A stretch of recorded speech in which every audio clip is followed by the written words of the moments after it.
السلام علیکم ورحمۃ اللہ وبرکاتہ نحمده ونصلی علی رسولہ الکریم اما بعد۔ محترم ناظرین و سامعین، آج کی محفل کا عنوان ہے مکڑی اور چھپکلی کو مارنا کیسا ہے؟ کیا ثواب کا کام ہے یا اس میں گناہ لازم آتا ہے؟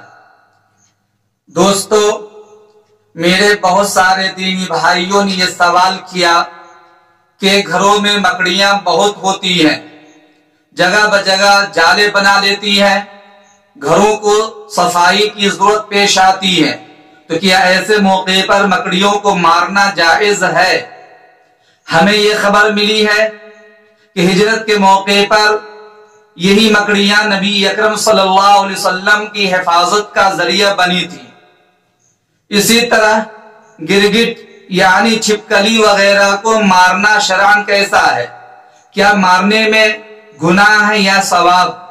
ہمیں یہ خبر ملی ہے کہ جس وقت حضرت ابراہیم علیہ السلام کو نار نمرود میں ڈالا گیا تو نار نمرود میں ڈالے جانے کی صورت میں یہ گرگٹ اور چھپکلی وہ آگ میں پھونک مار رہی تھی، آگ کو دہکانے اور بھڑکانے کے لیے۔ یہ دو اہم سوال ہے میرے بھائیوں کی طرف سے۔ عزیز دوستو، مکڑیوں کا مارنا جائز ہے، اس کے مارنے میں کوئی گناہ نہیں۔ مارنا ممنوع ہے، اس سلسلے میں کوئی دلیل موجود نہیں ہے، کیونکہ مکڑیاں دیگر موذی جانوروں کی طرح اور کیڑے مکوڑوں کی طرح یہ بھی موذی ہے۔ یہ اگر کسی دال میں سالن میں اگر یہ گر کر مر جائے، زہریلے اثرات پیدا ہو جاتے ہیں۔ اگر جسم پر مسل جائے تو اس کی وجہ سے جسم پہ آبلے پڑ جاتے ہیں۔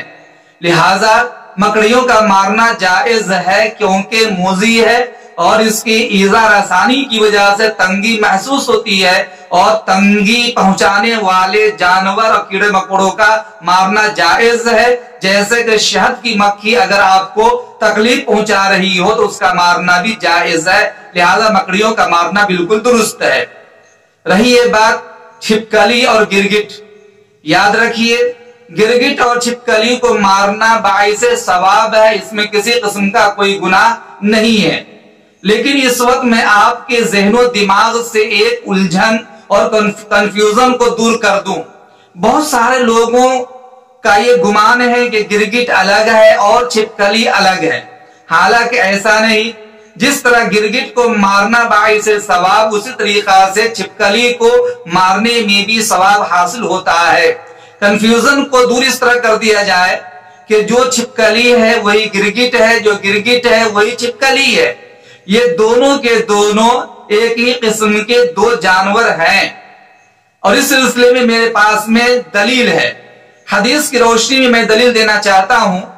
بخاری شریف کے اندر ایک روایت ہے، حضرت سعید بن مسیب رحمت اللہ علیہ بڑے تابعی گزرے ہیں، وہ فرماتے ہیں کہ ام شریک رضی اللہ تعالی عنہا نے ان سے بیان کیا، اخبرتہ ان النبی صلی اللہ علیہ وسلم امرہا بقتل اوزاغ، کہ نبی اکرم صلی اللہ علیہ وسلم نے ام شریک رضی اللہ تعالی عنہا کو اوزاغ کے مارنے کا حکم دیا۔ اوزاغ یہ وزغ کی جمع ہے، جس کے معنی گرگٹ کے بھی ہیں، جس کے معنی چھپکلی کے بھی ہیں۔ اگر آپ عربی ڈکشنری دیکھیں گے تو اس جگہ پہ وزغ کے معنی چھپکلی کے بھی ہے اور وزغ کے معنی گرگٹ کے بھی آتے ہیں، لہذا دونوں ایک ہی قسم کے جانور ہیں، دونوں میں کوئی فرق نہیں ہے۔ البتہ ساخت کے اعتبار سے اور ضخامت کے اعتبار سے تھوڑا سا فرق ہوتا ہے، لیکن دونوں ایک ہی قسم کے دو جانور ہیں۔ یہ وزغ روایت میں جہاں جہاں بھی اور حدیثی کتابوں میں عربی کتابوں میں ہے، اس کا ترجمہ گرگٹ اور چھپکلی سے ہی کیا جاتا ہے۔ یہ وزغ سنگولر ہے اور اس کا پلورل جو ہے یہ اوزاغ ہے۔ اسی کو ہم اور آپ کہا کہتے ہیں سنگل وچن، بہو وچن، بہرکیف یہ وزغ کے معنی گرگٹ اور چھپکلی کے ہیں۔ اس کا مارنا باعث ثواب ہے، جس طرح گرگٹ کے مارنے میں ثواب حاصل ہوتا اسی طریقہ سے چھپکلی کے مارنے میں بھی ثواب حاصل ہے۔ مسلم شریف کی روایت اور بہت مشہور روایت ہے، راوی حضرت ابو ہریرہ رضی اللہ تعالی عنہ وہ فرماتے ہیں نبی اکرم صلی اللہ علیہ وسلم نے ارشاد فرمایا من قتل وزغن فی اول ضربۃ کتبت له 100 حسنہ وفی الثانیۃ دون ذلک وفی الثالثۃ دون ذلک۔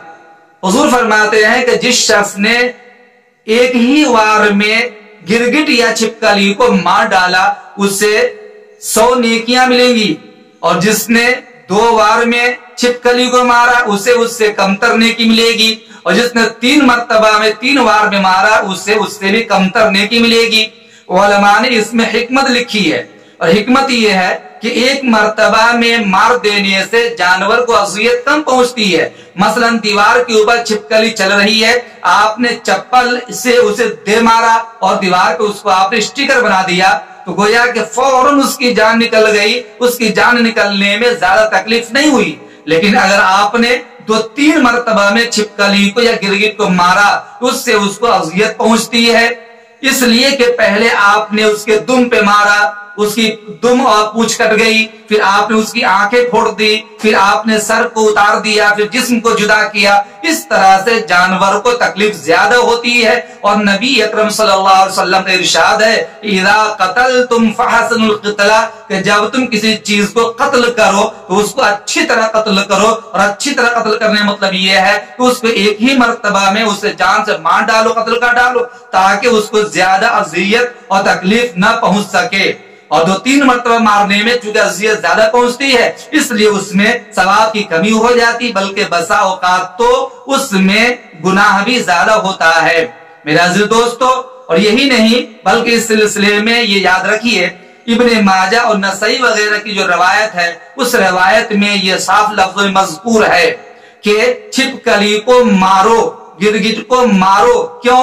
اس لیے کہ جب نار نمرود میں ابراہیم علیہ السلام کو ڈالا گیا تو ابراہیم علیہ السلام کے نار نمرود میں ہونے کی صورت میں وہ آگ کو پھونک مار کر بھڑکا رہا تھا، اور آگ میں پھونک مار رہا تھا، جس کی وجہ سے گرگٹ کو اور چھپکلی کو مارنے کا حکم دیا۔ گویا کہ انسان دشمن جانور ہے گرگٹ اور چھپکلی، اس لیے انسانیت دشمنی کی بنیاد پر اس کو مارنے کا حکم دیا گیا ہے۔ اور اس سے بڑھ کر ایک بتاؤں، فتاوی رحیمیہ جلد نمبر 10 صفحہ نمبر 184 پر حضرت مولانا مفتی عبد الرحیم صاحب لاجپوری رحمت اللہ علیہ نے ایک استفتاء کے جواب میں جو فتویٰ دیا، انہوں نے جو فتویٰ دیا وہ یہ ہے، وہ فرماتے ہیں چھپکلی کا مارنا ثواب کا کام ہے، کیونکہ وہ موذی جانوروں میں سے ہے، وہ کھانے میں، پینے میں، مشروبات میں، معقولات میں اپنا لعاب یعنی تھوک ڈال دیتی ہے، جس سے کھانے میں زہریلے اثرات پیدا ہو جاتے ہیں۔ گویا اس کے اندر انسان دشمن خاصہ ہے صفت پائی جاتی ہے، اس لیے اس کے موذی ہونے کی بنیاد پر مارنے کا حکم دیا گیا ہے۔ لہذا ہر وہ شخص جو چاہتا ہو کہ اسے 100 نیکیاں مل جائے، وہ گرگٹ یا چھپکلی کو ایک ہی وار میں مار ڈالے، اللہ تعالیٰ اسے 100 نیکیاں عطا فرمائے گا۔